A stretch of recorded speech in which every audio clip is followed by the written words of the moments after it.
আজি সহস্ৰ নাম বৃত্তান্তৰ প্ৰথম কীৰ্তন মুখা কৃষ্ণ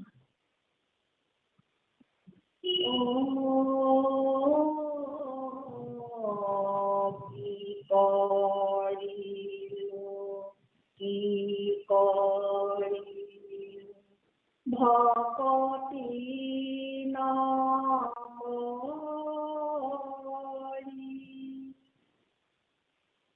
অন্তত পাইলে কয়াসি ৰক্ষা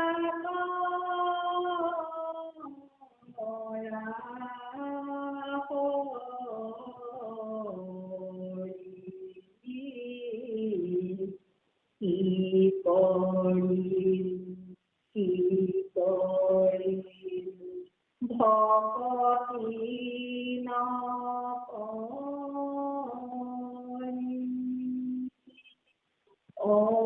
অন্তক পাইলে কয়াসি ৰক্ষা কৰা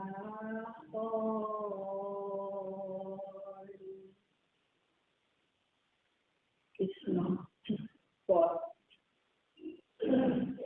নকৰিলো হিৰে মাধৱ নমস্কাৰ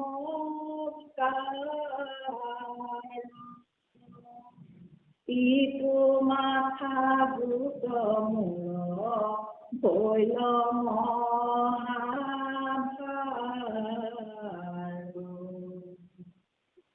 কৰ্ণ দুই আচতেনো শুনিলো হৰি কথা দুটা বতৰ ভাৰ বহিলো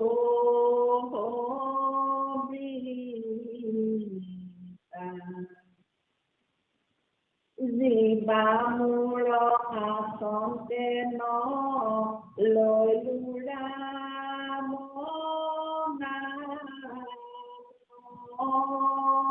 দাদুৰীৰ জীৱা যেন ভৈল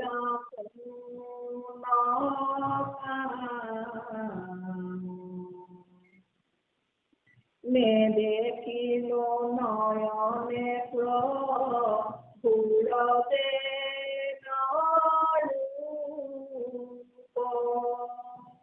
সন্মকে জানিলো দুয়ো আখি অন্ধ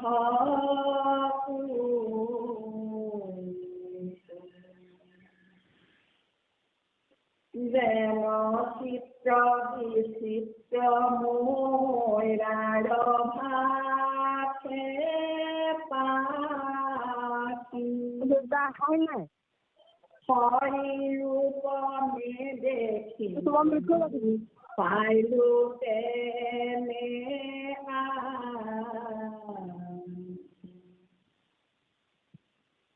হৰি পদ তুলসীৰ নলৈলো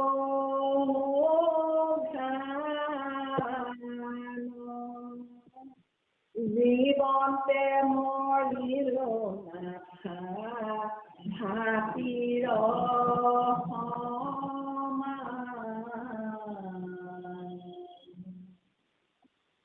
পিন্ধিলো বাহুত নেক অলংকাৰ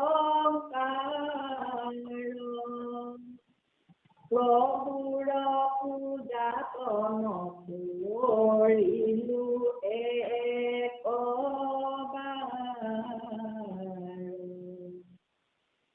কৃষ্ণ কীৰ্তন কৰিলো হৈলো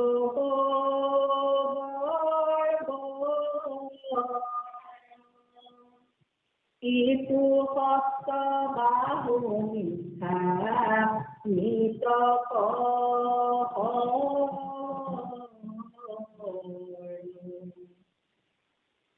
পাৱ দুই আসন্তে নগলো ক্ষেত্ৰ স্থান মূৰ পাৱ ভৈল বৃক্ষ সিপাৰ সমান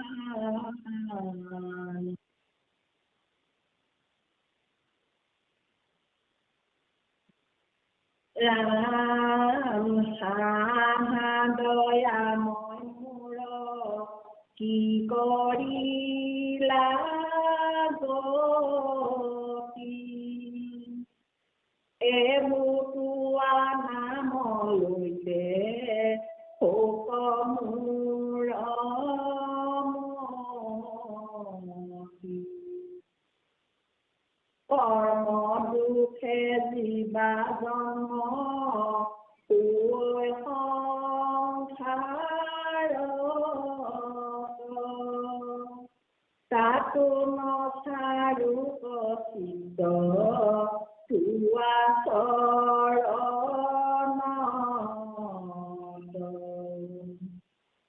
সদায় দুখে কৰাম নাম মোৰ মুখে সংসাৰ সাগৰে তেনে তৰু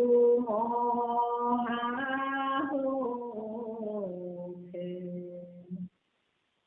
সকল জগতত মায়ায়ে মোহিত তোমাৰ চৰণে প্ৰভু কেৰেনে দেখিত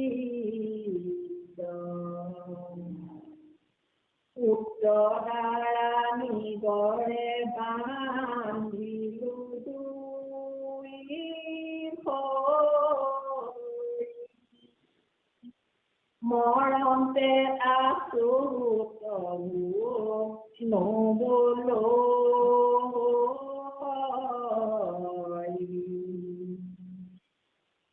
দুৰ্লভ মনুষ্য জন্ম ভাৰতত পাইলো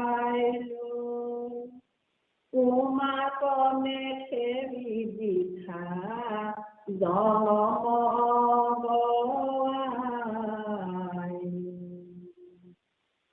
নিচিন্তিলো একবাৰ তোমাৰ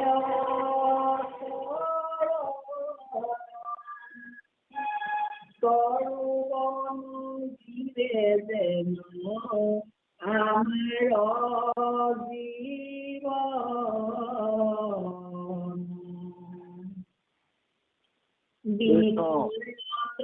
বিমূঢ় কৰিল ভোগ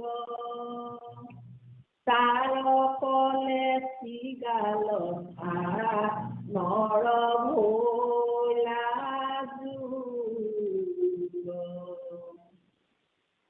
ভগতৰি বাৰ নাও লভিলো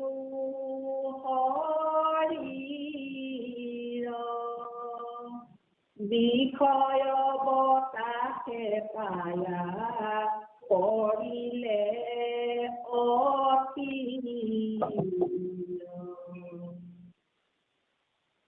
কৰে তল বল দেহা কেনে হৈব পাৰ এবুদাস বুলি প্ৰভু কৰিও উদ্ধাৰ উপদিছে খৰতুৱা দাসৰো দাস কাতৰ কৰম শৰণ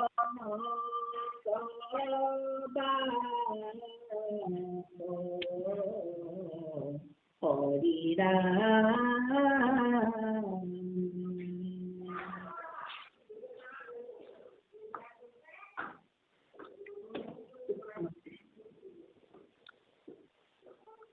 কৃষ্ণ কৃষ্ণ ঘোষাজনে কিমান সুন্দৰ কৰি লিখিছে কি কৰিলো ভকতি নকৰি অন্তকে পাৰিলে কৰা চিকিৎসা কৰা হ'ল। এতিয়া আমাৰ শ্ৰীমন্ত শংকৰদেৱ সংঘৰ এশৰণীয়া সকল বা শ্ৰীমন্ত শংকৰদেৱ সংঘৰ বাবেই বহুতে নিজকে এশৰণীয়া বুলি ক'বলৈ যিসকল সিদ্ধাত্মাই আগবাঢ়িছে সেই সকলোবিলাকৰ কল্যাণৰ কাৰণে ৰচনা কৰিছে যে আমি প্ৰকৃততে ভকতি নকৰি সময়বিলাক এনেই নষ্ট কৰিছো নেকি? এতিয়া শেষৰ সময় হ'ল, দেহা এৰিবৰ সময় হ'ল। সেইকাৰণে ভগৱন্তৰ চৰণত প্ৰাৰ্থনা জনোৱা হৈছে, অতদিন এনেই পাৰ কৰালো, এতিয়া ৰক্ষা কৰা হ'ল। ভকতিটো কি? হৰিনামে হৰিনামে হৰিনামে গতি, হৰিনামে ভকতৰ কেৱল ভকতি। হৰিনাম অবিনাম অবিশ্ৰাম নিৰন্তৰে নোলোৱা কাৰণেই আমি সংসাৰ সাগৰৰ পাপবিলাক পাই আছো। গতিকে পাপৰ পৰা পাই অন্তিম সময়ত আত্মাটো উদ্ধগতি লাভৰ কাৰণে ভগৱন্তৰ চৰণত প্ৰাৰ্থনা জনাইছে যে মোৰ শেষ অৱস্থা আহি পালেহি, মোক এতিয়া তুমি ৰক্ষা কৰা প্ৰভু, মোৰ মুখত যেন নাম ওলাই এইখন চিতা কৰা। আপোনালোকে সকলোৱে জানে আমাৰ অসমত সংগী অনাসংগী বহুত লোক আছে, 90% অনাসংগী লোক, কিন্তু অন্তিম সময়ত তেওঁলোকে পথ মুকলি কৰে আৰু তেওঁলোকে সহ্যত পৰি থকাজনৰ ওচৰত গৈ পেলাই আমি কোনোদিনে নামঘৰলৈ নোযোৱা, নামঘৰ লেপন নকৰা লোকেও আইসকলেও গৈ কয় দেউতা বাদ দিয়ে পাছত ৰাম ৰাম কওক, হৰি হৰি কওক। যে অন্ততঃ এই কথাখিনি গুৰুজনে আমাৰ অসমীয়া সমাজখনক কৃপা কৰিছিল যে অন্তিম সময়ত ৰাম কৃষ্ণ হৰি ক'বই লাগিব। গতিকে অসমত বাস কৰা সকলো লোকে অন্তিম সময়ত ৰাম হৰি ক'বলৈ উপদেশ প্ৰদান কৰে। গতিকে আমি যে কিমান ভাগ্যৱান এই অসমীয়া সমাজখন এই সত্ৰ, আমি আগতে এই কথাখিনি গম পালো। সেইকাৰণে আমি এতিয়া বেয়া মবিশ্বাস মাজত সলনি কৰি নাম ল'বৰ কাৰণে চেষ্টা চলাই আছো। ভগৱন্তৰ প্ৰসাদৰ বোলত আপোনাৰ হ'ব, কল্যাণেই কল্যাণ হ'ব। কিন্তু মানৱ জাতিৰ কল্যাণৰ কাৰণে এই সহস্ৰনাম বিতাৰিত ৰচনা কৰিছিলে সুবোধিত পাৰে। পদত তেওঁলোকে কিমান সুন্দৰকৈ কৈছে, নকৰিলো কিয় মাধৱক নমস্কাৰ, এটা দুটাকৈ পইণ্টকেইটা লিখিবলৈ হ'ল।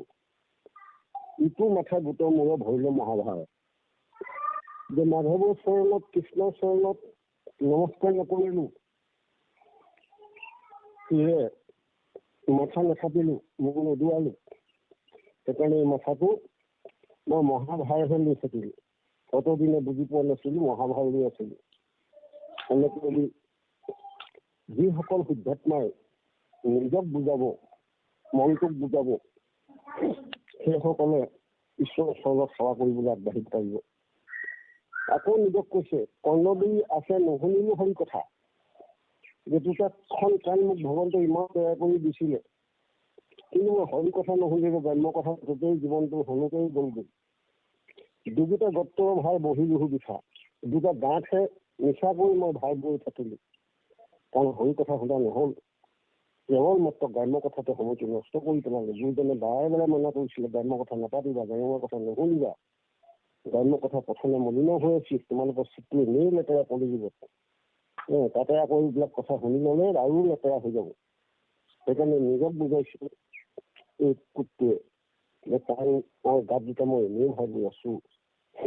আকৌ জিভাখনৰ ওচৰলৈ গৈছে, জিভা মূৰৰ আচলতে নললো ৰাম নাম, দাদুৰীয় বিভাজনৰ ভৈল কোনো কাম।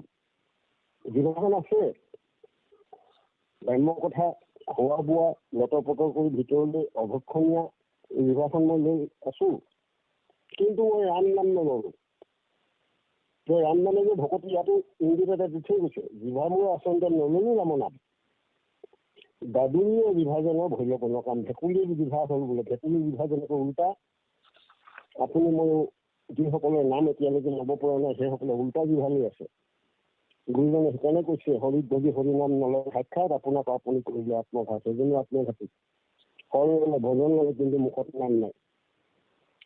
সেইকাৰণে দাদুৰী জিভা, ভেকুলী জিভা বুলি ক'লে। ৰাম নাম কৃষ্ণ কৃষ্ণ, এতিয়া চকুৰ দেখে নেদেখিলো নয়ন প্ৰভুৰ জনৰূপ, সন্মুখে জানিলো দুই আৰতি অন্ধৰূপ। এতিয়া চকু আছে, ভগৱন্তে দিওঁতে মাতৃ গৰ্ভপাই মই লাভ কৰিছো, বিচিত্ৰ সংসাৰটো দেখিলো, কিন্তু গুৰুৱে আহি কৈ থৈ গ'ল, ভগৱন্তৰ ৰূপটো চিন্তন কৰিবা। ভগৱন্তক দেখিবা, জগতৰ সকলো সিয়াতে ভগৱান আছে, সমস্ত ভূততে আছো মই, হৰি সবাকো মানিবা, বিষ্ণুবুদ্ধি কৰি ইমান সুন্দৰকৈ দেখুৱাই দিলে। গতিকে মোৰ বিনোদ বিলাস, এই ৰূপবিলাক চালো, কিন্তু তেওঁৰ হৃদয়ত যিজনে চৈতন্য শক্তি প্ৰদান কৰি আছে, বিষ্ণুৱে, পৰম ব্ৰহ্মই, পৰমাত্মাই, সেই ৰূপটো আমাৰ সাকাৰ কৃষ্ণক আমি বহুৱাই দিছিলে গুৰুজনে। যেনে দেখাওঁ জীৱমাত্ৰে কৃষ্ণ, জীৱমাত্ৰে বিষ্ণু, এই ভাৱনাৰে আমি নেদেখিলো। তাৰ কাৰণে মোৰ এইটো অন্ধকূপ হ'ল আঁঠিকেইটা, গাত এটা মাজত দুটা চকু লগাই থোৱা নিচিনা হৈ গ'ল, অন্ধকূপ। চিত্ৰ বিচিত্ৰ ময়ূৰৰ ভাষে পাখি, ময়ূৰ চৰাই পাখি বহুত চকু থাকে চাবচোন। শৰীৰ ওপৰত নেদেখিলো পাইলো তেন্হা আখি, এই ময়ূৰ চৰাই পাখিত থকা চকুবিলাকৰ দৰে মোৰ চকুকেইটা হ'ল। এই চকুৰে ভগৱন্তৰ ৰূপটো মই নেদেখিলো। জগতৰ সকলো সিহঁতেই কৃষ্ণ আছে।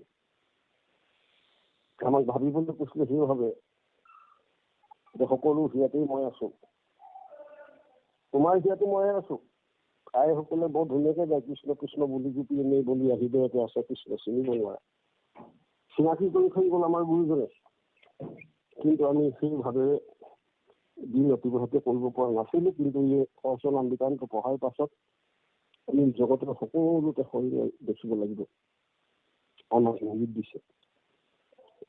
হৰিপদৰ তুলসীৰ নৰলিহু জ্ঞান, জীৱনতে মৰিলেও নাখা ভাতীয় সমান। হৰিপদ তুলসী ভগৱন্তৰ চৰণ দিব ধ্যান ললো, জীৱনতে নাখা ভাতীটো যেনেকৈ ফাঁচ ফাঁচ কৰি থাকে তেনেকুৱা না কথাহে লৈ আছো। কিন্তু হৰিপদ তুলসী নৰলো, এতিয়া হৰিক ক'ত পাম? এতিয়া কলিযুগে ভকতেই হৰি অৱতাৰ। ভকতৰ চৰণত সি থাকিব পাৰিলে, ভকতৰ চৰণ যুগলৰ ধ্যান ল'ব পাৰিলে ঈশ্বৰকে ধ্যান লোৱা হয়, ঈশ্বৰকে পায়। কাৰণ ভগৱন্তে ভকতৰ ৰূপত থাকে, ভকতৰ হিয়াতে বহি থাকে, প্ৰতিটো খলতে ভকতৰ নাম লৈ থাকে, নাম লোৱা ভকতৰ হিয়াত বহি থাকে বুলি কৈছে ভগৱানে। ভকতৰ হিয়া লগাই যাব নোৱাৰো মই, লগাই থৈছে ৰামৰ নামৰ প্ৰেমৰ অসজৰি। ৰামকৃষ্ণ অভিৰাম অভিযান নিৰন্তৰে লৈ থকা ভকতৰ হিয়াতে বহি থাকে, তেনেকুৱা ভকতক যি সি দুৱাইছে, তেওঁৰ চৰণত ধ্যান লৈছে, ঈশ্বৰকে সেৱা কৰা হৈছে। কি সুন্দৰ। পিন্ধিলেও বাহুতো অনেক অলংকাৰ, প্ৰভুৰ পূজাখন নকৰিলে কবাৰ। আঙুঠিৰ পৰা আদি কৰি বাহুত বাজু, খাৰু, সোণৰ চব অলংকাৰ পিন্ধিলো, কিন্তু হৰি পূজাত নকৰিলে কবা। হৰি পূজা কৰিব নোৱাৰো, নামঘৰ লেপিব নোৱাৰো, শৰাই সজাব নোৱাৰো,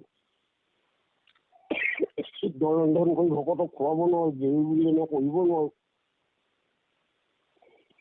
গতিকে এনেই পিন্ধাৰ কথা কৈছে, এইবিলাক অলংকাৰ বিলাক এনেই পিন্ধিলো। ঈশ্বৰে কৰি কৃষ্ণ কীৰ্তন নকৰিয়া ভৰিলো বৰ্বৰ, ইটো হস্ত বাহু মিছা মৃতক হবৰ। এই কৃষ্ণ কীৰ্তন কোনখিনি? নামঘৰ লেপন কৰা, শৰাই সজোৱা, গোপান আগবঢ়াই দিয়া, ভকতলৈ সিদ্ধ ৰন্ধন কৰা, ভকতক সিদ্ধ ৰন্ধন বিতৰণ কৰি দিয়ে, এইবিলাক হ'ল প্ৰভু কীৰ্ত, কৃষ্ণৰ কীৰ্ত। এইবিলাক নকৰাসকলে কৈছে যে মৃতক সৰলৈ তেওঁ জীৱন নিৰ্বাহ কৰি আছে। গতিকে আমি সেইখিনি আপোনালোকে কৰিছে, আপোনালোকে উদ্ধাৰ হৈছে। এইবাৰ ভৰলৈ আহিছে, চৰণলৈ আহিছে, পাও দুই আচনতে নলিলো ক্ষেত্ৰস্থান, নগৰিলো মূৰৰ পাওঁ ভৰিলে বৃক্ষ, সিপাৰে সমান, পাছলৈ যাব নোৱাৰো, নামলৈ যাব নোৱাৰো, অধিৱেশনলৈ যাব নোৱাৰো, আঞ্চলিক অধিৱেশন যাব নোৱাৰো, আঞ্চলিক গুৰু জয়ন্তী, জিলাৰ গুৰু জয়ন্তী, এইবিলাক অনুষ্ঠান প্ৰতিষ্ঠান ভক্তসকলে পাতি থাকে ভকতৰ সমাগমৰ কাৰণে। এই যে সিজনক দেখিলে পবিত্ৰ হ'ব, পবিত্ৰকাৰী কুশলে পবিত্ৰ, ইজনে সিজনক দৰ্শন পোৱাৰ লগে লগে সিৰিও খাব, তেনেকুৱা অনুষ্ঠানবিলাকলৈ নগলো বুলি কৈছে। যে গছৰ শিপাৰ দৰে বিষয়ৰ শিপাইহে মোক বান্ধি ৰাখিছে, যাব পৰা নাই। গতিকে নিজক বুজাইছে। গতিকে যিসকলে নিজক বুজাব পাৰিছে তেনেধৰণে সেইসকলে আৰু বিষয়ত বন্দী হৈ নাথাকে, ওলাই যাব পাৰিব ভকত সেৱাকে আপোনালোকৰ দৰে। দুখ কৰি ভগৱন্ত চৰণৰ প্ৰাৰ্থনা যে লৈছে, হাঁহ দৰে মৰমূলক কি কৰিলা গতি, এই ভূত হোৱাৰ নামলৈ লৰিবে শংকৰমূলমতি। জীৱই প্ৰাৰ্থনা জনাইছে, হে দৰে মোৰ যে কি গতি হ'ল, ব্যাখ্যাকাৰ হলো, পণ্ডিত হলো, কিন্তু নাম নললো, এভূত হোৱা নাম লৈ যে শংকৰ মূলমতী এতিয়াও যেন তোমাৰ নাম ল'বলৈ মোৰ মতিটো হয়। মই যেন গীত হিচাপে গাব পাৰোঁ কৃষ্ণ কৃষ্ণ মহাকৃষ্ণ কৃষ্ণ কৃষ্ণ হৰি হৰি নাম নাৰায়ণ নমুনা মাধৱ মাধৱ আখৰ ওপৰে যেন মোৰ মুখত মোক এইখন কৰোঁ মানে কৰা প্ৰভু। মোক কি কাৰণত এইখিনি মই লাভ কৰিব পৰা নাই পিছত কৰিছে কৰ্মৰ দুখে জীৱা জন্ম হওক সংসাৰৰ মোৰ কৰ্মফল অনুযায়ী য'তেই জন্ম নহওক লাগে তাতো নচাৰিব চিত্ত তোমাৰ চৰণত মই যেন তোমাৰ সেৱা কৰিবলৈহে সুবিধা পাওঁ য'তেই জন্ম নহওক লাগে মোক এইকণ কৃপা কৰিবা কৰিবা। পিছত কৈছে সদায় ঘোষকৰ নামৰ মূলৰ মুখে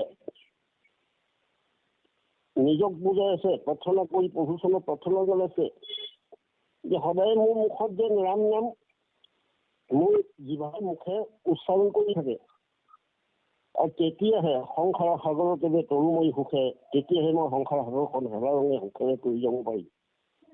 ৰাম নাম ল'বলৈকে কোনেও সুখেৰে কৰিব নোৱাৰে চব দুখত পৰি থাকিব লাগিব। সংঘৰ্ষত হ'লেও নহ'ব পদাধিকাৰ হ'লেও নহ'ব নাম ল'বই লাগিব। যাৰ নাম মুখত আছে তেওঁহে সুখে কৰিব পাৰিব। সেইটো মাধৱ গুৰুও নাম ঘোষাত লিখি দিছে ৰামৰ নাম পৰম আনন্দ সমুদ্ৰ নদী আছে। যাৰ মুখত ৰাম নাম থাকে তেওঁ আনন্দ সমুদ্ৰ নদী থাকে কাৰণ কোনো সংসাৰৰ দুখে তেওঁক ক্ৰিয়া কৰিব নোৱাৰে।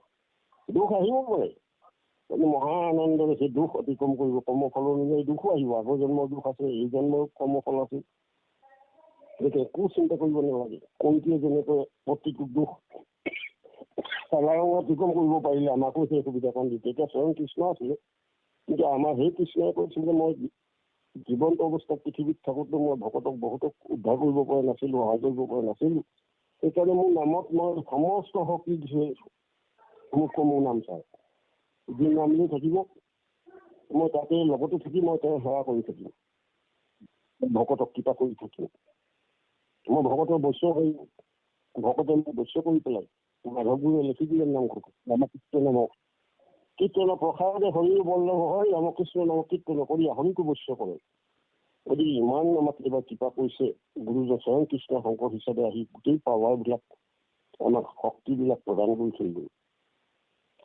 ইয়াত আমাৰ ক'ত কি ভুলৰ কাৰণে গতিটো হ'ল সেইটো পিছত লিখিছে। পুত্ৰৰ দ্বাৰা নিগ্ৰহে বান্ধিও দুই ভৰি পুত্ৰটো আমি বুজি পাইছোঁ দ্বাৰা মানে পত্নী এইকেইডাল ৰছী ঠিকনি ভৰিবোৰ বান্ধিলে আমি প্ৰত্যেকে ভাবিবলৈ হৈ গ'ল।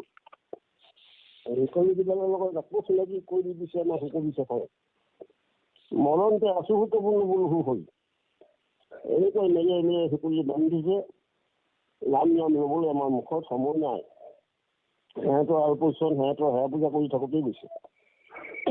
নাতি পুতিলেটি ধন ঘটাত চিন্তা লাগি আছে সেইফালে যাবৰ হ'ল খবৰ নাই। মাধৱ আমাৰ সুকবি চফাই সাৱধান কৰি দিছে ভুল দেখুৱাই দিছে। পিছত কৈছে দুৰ্লভ মনুষ্য জন্ম ভাৰততো পাইলোঁ তোমাৰ আকৌ নেহেৰি বিঠা জন্ম গোৱাইলোঁ। ভাৰতবৰ্ষত জন্ম পাবলৈ পোৱাটো অলপ কথা নাই দুৰ্লভ বুলি কৈছে। ধন্য ধন্য কলিতা আৰু ধন্য ধন্য নৰতনো ভাল ধন্য ধন্য ভাৰত হৈ পাওঁ। তিনিটা আমি অভাৰ পাৰিম আকৌ নামৰ লগত সম্পৰ্ক হ'ল কৃষ্ণৰ লগত পৰিচয় হ'ল। এতিয়াও যদি নাম নলওঁ তেতিয়া আমি বিপদত পৰিব লাগিব। জনমটো এনেই গুচি যাব। নিশ্চিং দিলোঁ একেবাৰে কুমাৰৰ চৰণ তৰু বন যিয়ে যেন আমাৰো জীৱন তোমাক চিন্তা নকৰিলোঁ প্ৰভু তোমাৰ চৰণ চিন্তা নকৰিলোঁ। গছ গছনি কিন্তু লতাই যেনেকৈ জীৱন নিৰ্বাহ কৰিছে আমাৰ জীৱনটো তেনেকুৱা হৈ গ'ল। প্ৰভু মোক উদ্ধাৰ কৰা বিষয়ে ভুল হৈয়া কৰিলোঁ ভোগ তাৰ ফলে চিগাল চানৰ ভৰিল যোগ বিষয়ে ভুল গ'লো পত্নী পুত্ৰ নাতি নাতি নাপায় সিহঁতৰ লগতে নোখোৱাবোৰো খালোঁ নকৰিবলগীয়াবোৰ কৰিছোঁ। তাৰ কাৰণে আমাৰ জীৱনটো কেনেকুৱা হ'ল বুলি কৈছে চিগাল শিয়াল চন্দ্ৰ মানে কুকুৰ আৰু চিকাৰৰ দৰে হ'ল।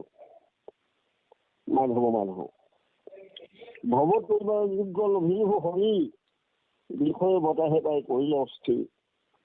এইবাৰ আমাক লাষ্ট সুবিধা এবাৰ দিছে দেই বা বাইসকল আমি আৰু এবাৰ যে জন্ম ল'ম এইটো আশা নকৰিব। গুৰুজনে ৰঙা চিঙে কাটি থৈ গৈছে এইবাৰ এবাৰ আৰু কিহৰ কি আছে মনুষ্য হৈবাৰ মনুষ্য জন্ম পাই হৰি নহজিলা অৱশ্যে হৈ ভাল হয় কিন্তু হৈছিলা এইটো জন্ম নাই এইটো জন্মতে আমি মুক্তি পাব লাগিব বৈকুণ্ঠই আমাক লৈ যাব নামে থৈ আহিব বুলি ক'লে ইমান সুবিধাটো দিলে তোমালোকে নাম লোৱাচোন নামে তোমালোকৰ এটা এটা 7 টকাত সিদ্ধি কৰি ইয়াতে ভগৱন্তৰ নিচিনা কৰি ৰাখি শেষত তোমালোকক বৈকুণ্ঠত ঠাই দিব এই সুবিধাটো আমাক গুৰুজনে দৃষ্টি কৰি স্বয়ং কৃষ্ণৰ গুৰু হিচাপে আহি এইখিনি আমি সকলো পুথিতে নিগম পুথিত এই কথাবোৰকে কৈ আছে আমি যদি এতিয়াও নাম লোৱা নাই তেতিয়াহ'লে সাতৰ কথা ভৰিত মাৰি আছো গতিকে এইবাৰ আমাক উদ্ধাৰ কৰিছে দেউতাইটো উদ্ধাৰ কৰিছে উদ্ধাৰ কৰি যোৱাৰ পিছতো আমি এনেহে আলোচনা কৰি আছো ৰাম নাম হাৰ বুলি কৈয়ে আছো তথাপিতো পুথি কৰিছে কাৰণে আলোচনা কৰিছো কৰে তল বল দেহা কেনে হইব পাৰ এভো দেখ বুধমুখ কৰি উদ্ধাৰ দেহলৈ নিজৰ নিজৰ দেহলৈ চাই দিয়ক আজিকালি heart attack heart block kidney fail গল ব্লাডাৰ এপেণ্ডিচাইটিছ আপোনাৰ কেঞ্চাৰ কেনেকুৱা ভয়ানক ৰোগবিলাক পঠাই দিছে ভগৱন্তে এইবিলাক দেখিও চকুৰ আগতে মৰি গৈছে কিন্তু আমাৰ ভয় নাই নিজৰ দেহাটো আছে বহৰীয়া ইটো খোজৰ পৰা সিটো খুজিব পৰা লতৰ পটৰ ভয় লাগে এনেকুৱা এটা অৱস্থা পালেহি সেইটোকে এনে কৈছে কৰে তল বল দেহা কেনে হ'ব পাৰ এই সংসাৰ সাগৰ দেহাটো এৰি কেনেকৈ পাৰ হ'ব লোকক দেখিছো ছমাহলৈকে পৰি আছে বুঢ়ে মুখে কাৰোবাৰ আলহীও লাগিছে তেনেকুৱাবোৰ দেখিছো গোটে খেতে বৃদ্ধাশ্ৰমত ৰাখি দিছে সময়ত আপতাল কৰিবলৈ প্ৰসাদ অকণমান মুখৰ আগত দিবলৈ টিকাটো ধুৱাই দিয়ে পুত্ৰ পাবলৈ নাই চব সন্তান যেনিয়ে তিনি চব বিষয়ত বন্দী নিজক স্বাৰ্থপৰ গুৰুজন আমাক চিনাকি কৰিছে চব স্বাৰ্থপৰ গতিকে তোমালোক চকু হোৱা তোমালোকে নাম ল'লে কৃষ্ণৰ লগত থাকিব কৃষ্ণই সকলোখিনি পাৰ কৰাই দিব টিকা ধুৱাই দিব কৃষ্ণই চুদামাৰ ভৰি ঘূৰাই দিছে নহয় মায়ে কৰি আহি পেলাই চুদামাক কিমান আপতাল কৰি মাখন লগাই দিছে ভৰিত আপোনাৰ মোকো লগাও কিন্তু তেওঁৰ লগত থাকিব লাগিব নাম ল'ব লাগিব এইবোৰ কথা পুথি কৈছে মোক দাস কৰিলো আপোনাক মোক উদ্ধাৰ কৰা সকলো শেষৰটো দাসৰ দাস কাটৰ কলহু দিওঁ চহৰৰ টকা সকলো শেষত কৈছে মই তোমাৰ দাসৰো দাস যেনেকৈ আমি নহৈজান আমি চাৰি আছিলোঁ জেগুৱাতী ধৰ্মশীল দানৱ চতুৰ্থ আমি কিন্তু পুনৰ্দণ্ড সমুদ্ৰৰ যদি ভটাবত কমলৰ দাসৰো দাস কাৰণ দাস ভৰিলো আমি সেই চতুৰ্থ নম্বৰ দাস মাধৱবোৰে হ'ব বিচাৰিছে আমিও হ'ব বিচাৰোঁ আৰু ইয়াতো সুকবিশ্বাসৰে ক'লে তোমাৰ দাসসকলৰে মই দাস কাটৰ কৰিছো প্ৰভু মোক তুমি চৰণত বাঘ দিয়া মই চৰণত বাঘ দিছা মই কেনেকৈ গম পাম মোৰ মুখত নাম দি অভিযান বিচাৰ ওলাব মই তেতিয়াই গম পাই যাম তুমি যে মোক চৰণত ঠাই দিলা মৰিলেন উদ্ধাৰ হ'ম এই ভাৱনাটো আহিব পঢ়ো তোমাৰ প্ৰসাদ প্ৰয়োজন সেইকাৰণে কৈছে ভগৱন্ত ভক্তিযুক্ত পুৰুষৰ আত্মাবোধ মাধৱৰ প্ৰসাদে নিলে মাধৱৰ প্ৰসাদ আমাক লাগিবই আমাৰ নাম অমিত সন্ধানীহঁতৰ সন্মুখতে মাধৱে প্ৰসাদ দিছে মাধৱৰ প্ৰসাদ কৰিছে সকলোৱে নাম ল'বলৈ আৰম্ভ কৰিছে মহাকৃষ্ণক ক'ব পৰা হৈছে গতিকে আমাক আৰু কি চিন্তা কৰিব লাগে গতিকে সকলো আমি একত্ৰিত হৈছোঁ আমি সকলো একেলগে সত্যযুগত আছিলোঁ সত্যযুগতে ফুলো একেলগে ৰাস্তাৰে লগ দাপৰ যুগত বিচাৰি ফুৰিলো কলিত পালোহি লগ এতিয়া লগ পালো আৰু এইবাৰ চিন্তা নাই এনেকৈ অনুষ্ঠান সদায় নিজে চলি থাকিলে এনেকুৱা দিন ৰাতিৰ ভিতৰতে কোনোবা এটা দিনত আমি দেখাই দিম একো ভয় চিন্তা নাই ৰামকৃষ্ণৰ নাম মুখত আছে প্ৰভুৰ লগত থাকিব প্ৰভুৱে আমাক পাৰ কৰি লৈ যাব সেইকাৰণে সুকবিশ্বাসৰেও কৈছে মোক চৰণত বাস দিয়া মোকো দাস কৰি লোৱা মাধৱ কৃষ্ণ মহাকৃষ্ণ আপোনাৰ হওক জনী জ্ঞানী মহন্ত আপোনাৰ হওক এই অনুষ্ঠানত দেউতাই সকলোকে পণ্ডিত কৰি তুলিলে সকলোকে ব্যাখ্যাকাৰ কৰি তুলিলে ইয়াত বুলিবলৈ বাকী একোডাল নাই মুঠতে নাম যদি ওলালে বাচি গ'ল নাম যদি এতিয়া ওলা নাই অলপ কম যতনে নাম ল'ব লাগিব দেউতাই নাম লৈ দেখুৱায় দেউতাই কৈছে মই ব্যাখ্যা কৰাই নহয় মই নাম গীত হিচাপে গাই থাকোঁ গায়ো আমাক দেখুৱাইছে তেনেধৰণে মই 24 ঘণ্টা নাম ল'বৰ কাৰণে চেষ্টা কৰোঁ ৰাতি শুবৰ সময়তো মই নাম লওঁ হাজাৰ কেতিয়া টোপনি যাওঁ ক'ব নোৱাৰোঁ ৰাতি সাৰ পাই উঠিলে আকৌ নাম লওঁ দেউতাই আমাক সেই আদৰ্শ দেখুৱাইছে আচৰিত ধৰ্ম দেখুৱাইছে মোক দেউতালৈ ভক্তি কৰা সমান এজন দেউতাই আচৰিত বিচাৰিলোঁ আৰু দেউতাৰ উপদেশত আদেশত একেবাৰে আজি মোৰ চৰ্দি দেউতাই আদেশ কৰাৰ লগে লগে মই কিবা এটা শক্তি পাই যাওঁ। দেউতাৰ আশীৰ্বাদৰ বলতে আমাৰ মুখেদি যি এটা কথা স্পীডত ওলাই আহিছে, মই ভাবিবলৈ সময় পোৱা নাই কোন কম কি কম, মুঠতে যি ওলাইছে তাকে আপোনালোকলৈ ব্যক্ত কৰিলোঁ। আৰু শুদ্ধখিনি গ্ৰহণ কৰিব, আৰু যদি ক'ৰবাত ভুল হৈ গৈছে আপোনালোকৰ নিজে শুধৰাই ল'ব। আৰু কিছু কথাখিনি আমাৰ দেউতাই এতিয়া অনুভৱৰ গোটেই বস্তুটো বুজাই দিব। গতিকে সকলোলৈ ভক্তি সেৱা জনাই দেউতাৰ লাভ পালন ইমানতে মই সামৰিছোঁ। আমাৰ কিয়ন গুৰুৱে দোহাই দিবৰ কাৰণে সেৱা ধৰিছোঁ। কৃষ্ণ কৃষ্ণ কৃষ্ণ কৃষ্ণ কৃষ্ণ। হ'ব, তুমি অলপ হেৰি দহা আগতে মই দুআষাৰ কৈ লওঁ।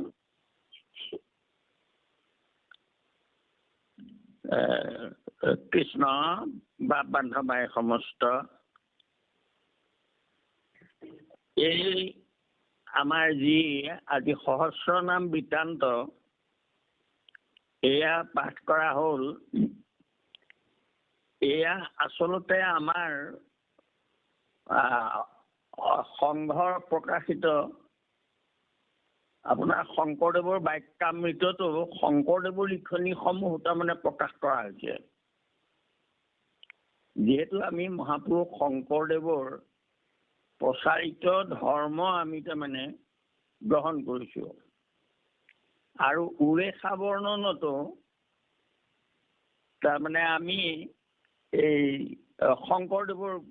শংকৰদেৱ বিৰচিত সেয়াও আমি পাঠ কৰিলোঁ, আৰু সেয়া আমাৰ বাক্যামৃততো সেইখিনি আছে। তাৰপিছত আপোনাৰ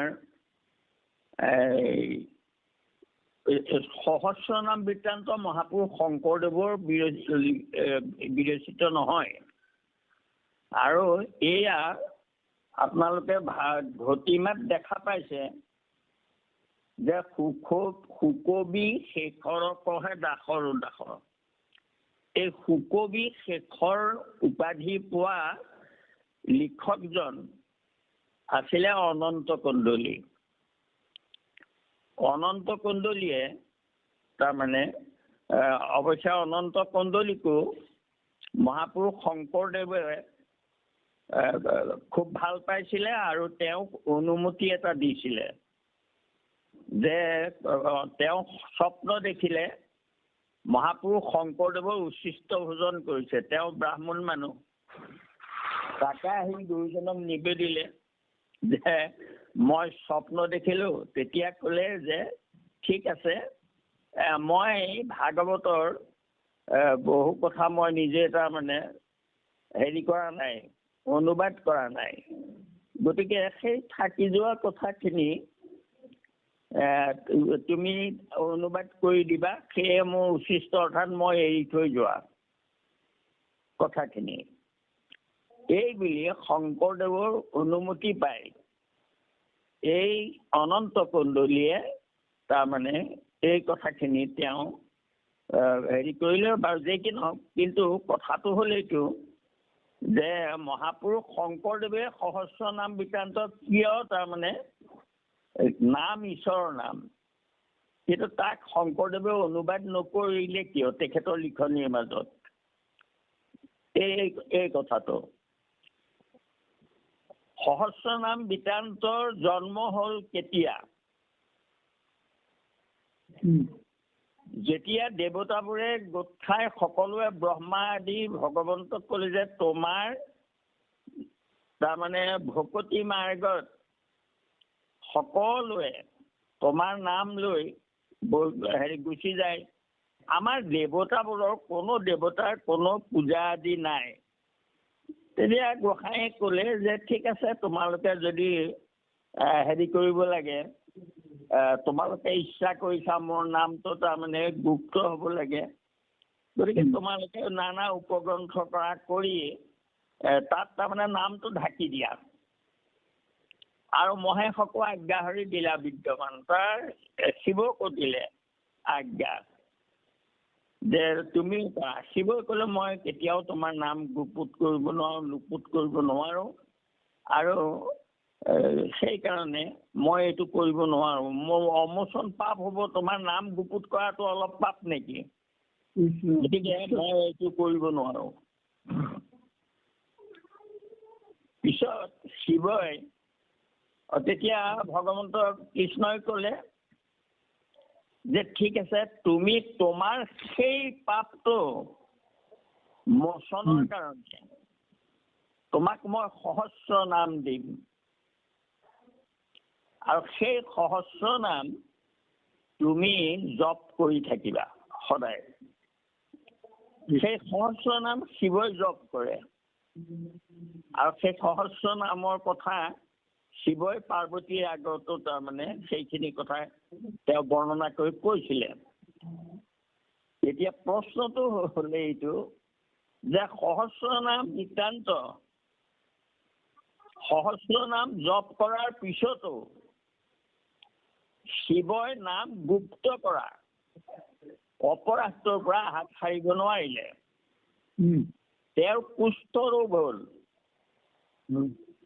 তেতিয়া ভগৱন্তক আকৌ প্ৰাৰ্থনা কৰে যে প্ৰভু তুমি কোৱাৰ কাৰণে মই কৰিছিলো, কিন্তু তথাপিতো মোৰ এইটো কিয় হ'ল? তেতিয়া গোসাঁই ক'লে যে হয়, মই ক'লেও মোৰ নামক গুপ্ত কৰা অপৰাধটো অতি ডাঙৰ। গতিকে সেইকাৰণে এয়া হ'ল, কিন্তু তুমি মোৰ আজ্ঞামতে কৰিছিলা, গতিকে মই তোমাক আশীৰ্বাদ কৰিছো। তোমাৰ সেই কুষ্ঠ ৰোগৰ তাৰমানে হেৰিটো চিন এটা থাকিব, তোমাৰ কপালত সেয়া থাকিব, কিন্তু সেয়া এক লোচন হ'ব, জ্ঞানৰ পোহৰ হিচাপে তাৰমানে ত্ৰিনয়ন হ'বা, তিনি নয়ন হ'ব তোমাৰ। গতিকে সেই তেতিয়া শিৱ ত্ৰিনয়ন হ'ল, নাম তাৰমানে গুপুত কৰিলে, কিন্তু ভগৱন্তই তেওঁক কৃপা কৰাৰ কাৰণে শিৱ ত্ৰিনয়ন হ'ল। আৰু সেইকাৰণেই সহস্ৰ নামতোধিক এক কৃষ্ণ নাম। সহস্ৰ নাম তাৰমানে জপ কৰিলে যি পুণ্য পোৱা যায়, তাতোতকেও অধিক এক কৃষ্ণ নাম যদি সকলোৱে প্ৰেমেৰে আনন্দৰে সুদৃঢ় বিশ্বাসেৰে যদি ঈশ্বৰৰ নাম লয়, তেতিয়াহ'লে সহস্ৰ নাম তাৰ তুলনা নহয়। এটা সময়ত আছিলে, আৰু সেই সময়ত হেৰিয়াৰ কৃষ্ণৰ শতনাম তাৰমানে হেৰি পাঠ কৰাও হেৰি নিয়ম আছিলে, নাৰায়ণ কবচ আছিলে। কিন্তু সেই নাৰায়ণ কবচ জানি পেলাইও কি হৈছিলে যে বিশ্বৰূপ দেখা কেনে পৰম মহন্ত, নাৰায়ণ কবচকো আপুনি জানন্ত, বেভিচাৰ ভকতি অনাইলে অধুগতি, আন সামান্যৰ কিবা কহিব সম্প্ৰতি। কপট বৈষ্ণৱ কতো আছা নানা মত, ৰাত্ৰি দিনে পঢ়ে শুনে গীতা ভাগৱত, গুপ্ত কৰি কৰে আন দেৱক পূজন, নহি সিটো মহন্ত জানিবা সাধুজন। অৰ্থাৎ সেই নাৰায়ণ কবচ জনাজনো তাৰমানে ভকতি বেভিচাৰ কৰি পেলাই তেওঁ তাৰমানে মূৰটো কটা কৰিল। সেইকাৰণে মহাপুৰুষ শংকৰদেৱে যাতে আমাৰ তেনেকুৱা ভুল নহয়, অবিশ্বাস নহওক, এই বুলি ভাবি সেই কথাখিনি আমাক মহাপুৰুষে কৃষ্ণ শতনাম বা হেৰি এইবোৰো লিখা নাই, প্ৰকাশ নকৰিলে। কাৰণ নকৰাৰ কাৰণটো হ'ল সেইবোৰ কৰ্মভক্তিৰ ভিতৰত পৰিছিলে। বাৰু যে কি নহওক, এতিয়া মোৰ এতিয়া মই বিচাৰি পালো, মোৰ হাতত থকা এখন কীৰ্তনত এয়া সহস্ৰ নাম বৃত্তান্তত তাৰমানে আছে, আৰু মই সেয়া বিচাৰি পেলাই পাই এতিয়া উলিয়াই আনি পেলাই তাৰমানে চাইছোহি, ইয়াত আছে। গতিকে যে কি নহওক, আজি এই শুকবি শিখৰ বুলি কোৱা হ'ল যে অনন্ত কণ্ডলী মহাপুৰুষৰ আজ্ঞামতেই তেওঁ এইখিনি কৰিছিলে। গতিকে আমাৰ ভকতে পাঠ কৰিব খুজিছে হেৰিয়া সেইটো অপৰাধ নহয় আৰু কিন্তু গুৰুত্বটো একক কৃষ্ণদেৱ কৰিও কহো ধৰিও তাহানৰ নাম কৰ্ম একো আহি মানে মাত্ৰ দৈৱকী পুত্ৰৰ পদসেৱা আৰু মনটো একমাত্ৰ টানৰ নামদভূত এই আমি আৰু সহস্ৰ নাম বা কিবা এয়া আমাৰ হেৰি কৰাৰ প্ৰয়োজন নাই আমি এক কৃষ্ণদেৱ তাৰমানে সেৱা কৰাটোৱে আমাৰ ধৰ্ম সেইকাৰণেই আমাৰ তাৰমানে এই কীৰ্তনৰ পৰা সেইখিনি তাৰমানে বাদ দিছে আৰু গতিকে এতিয়া যেতিয়া এভাগ কীৰ্তনত তাৰমানে সেইটো ছপা হৈ আছে আৰু আমাৰ গুৰুজনৰ অনুমোদিত লিখকজন গতিকে আমি পাঠ কৰিবলৈ আৰম্ভ কৰিলোঁ যেতিয়া এই সখিনি কীৰ্তনত নাই কিন্তু সেই এখন কীৰ্তনতহে আছে এয়া গতিকে সকলোৱে সেইটো ছপাও কৰা নাই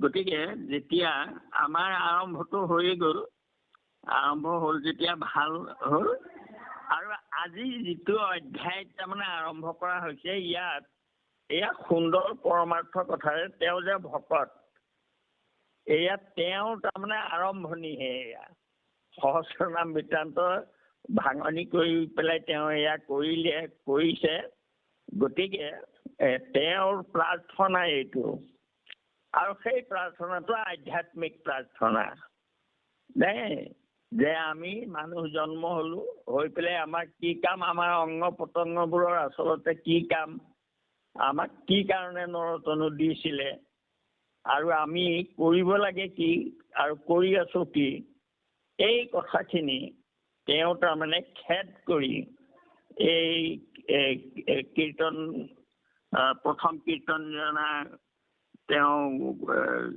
লিখিছে অতি সুন্দৰ কথাখিনি ভকতৰ অনুতাপ আধ্যাত্মিক জ্ঞানৰ পৰা আমি আঁতৰ হৈ গৈছোঁ অৰ্থাৎ দেহৰ সুখৰ কাৰণে আমি ঈশ্বৰৰ কথাটো পাহৰি গৈছোঁ এয়া খেদ কৰা হৈছে আৰু অতি সুন্দৰকৈ অনুতাপ কৰা হৈছে গতিকে অতি সুন্দৰ কথা এয়া আধ্যাত্মমুখী হ'ব লাগে মানুহ দেহমুখী যদি হওঁ ইন্দ্ৰিয়মুখী হওঁ তেতিয়াহ'লে বিষয় বাসনাই আমাক জৰ্জৰিত কৰিব গতিকে আমি তাকে নকৰি আমাৰ মনটো সত্য অসত্য জড় চৈতন্যৰ মাজতো যিটো প্ৰকাশে তাকে বুলি মন সেই তাকে পাৱে যিজনে যাক উপাসে গতিকে আমাৰ অন্তৰ্যামী ভগৱন্ত আমাৰ পৰিচালক আমাৰ হৃদয়তে আছে কিন্তু আমি তেওঁৰ ফালে পিঠি দিওঁ মাত্ৰ ইন্দ্ৰিয় সুখৰ কাৰণেহে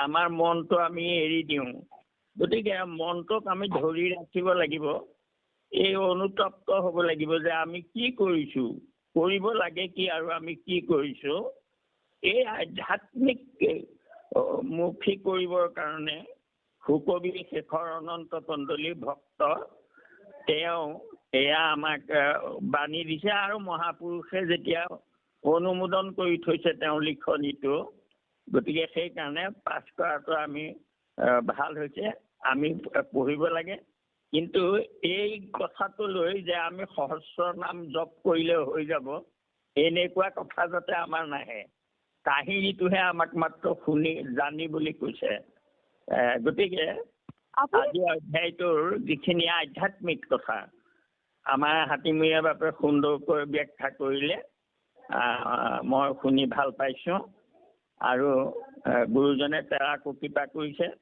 আৰু কিৰণাই আপোনালোকৰ আজ্ঞা লৈ ইয়াক পাঠ কৰি দিলে গতিকে দুয়োলৈকে মই মোৰ সেৱা জনাইছোঁ আৰু ভগৱন্তৰ কৃপা কৰক সকলোৱে আমি যাতে কথাবোৰ উৰেখা বৰ্ণন যেনেকৈ আমি পঢ়ি পেলাই এটা দৃষ্টিলে আমি গুচি আহিছোঁ সকলো বুজি পাইছোঁ শংকৰদেৱে কেলৈ লিখিলে এইবোৰ আমি তৰ্কবাদলৈ নাযাওঁ আৰু গতিকে আমি সেই কথাখিনি আমি এক হেৰি কৰিলোঁ সেইদৰে সহস্ৰনাম বৃত্তান্তও আমি বৃত্তান্ত কাহিনীটো আমি জানো আৰু জানি লওঁ আমি, কিন্তু এইটো আমাৰ দৃঢ়তা নহয় যে আমি সহস্ৰনাম জপ কৰিব লাগিব, কাৰণ আমাৰ এক নামহে কৃষ্ণ।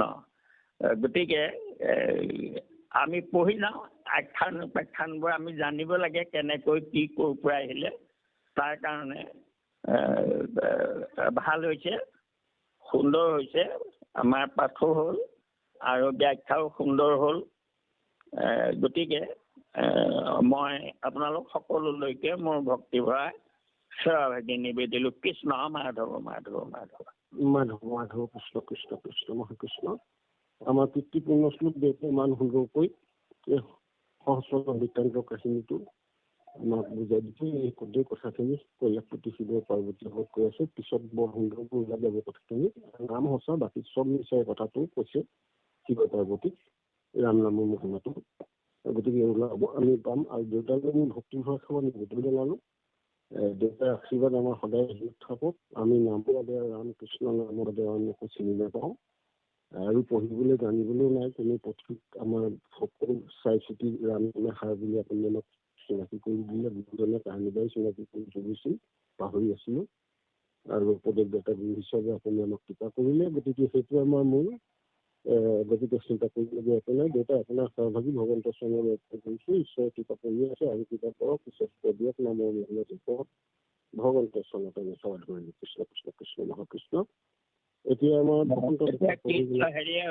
কিৰণে দোহাই দিয়া দোহা নাই, দোহাই দিয়ক। কৃষ্ণ কৃষ্ণ কৃষ্ণ ৰাম কৰে তল বল দেহা কেনে হৈব পাৰ, এবুতুৱা দাস বুলি প্ৰভু কৰি উদ্ধাৰ,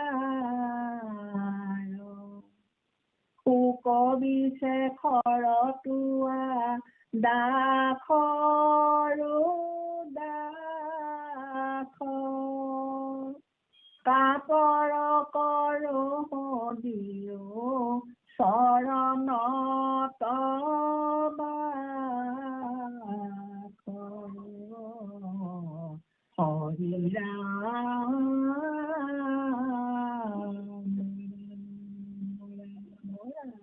কৃষ্ণ। জয় ৰাম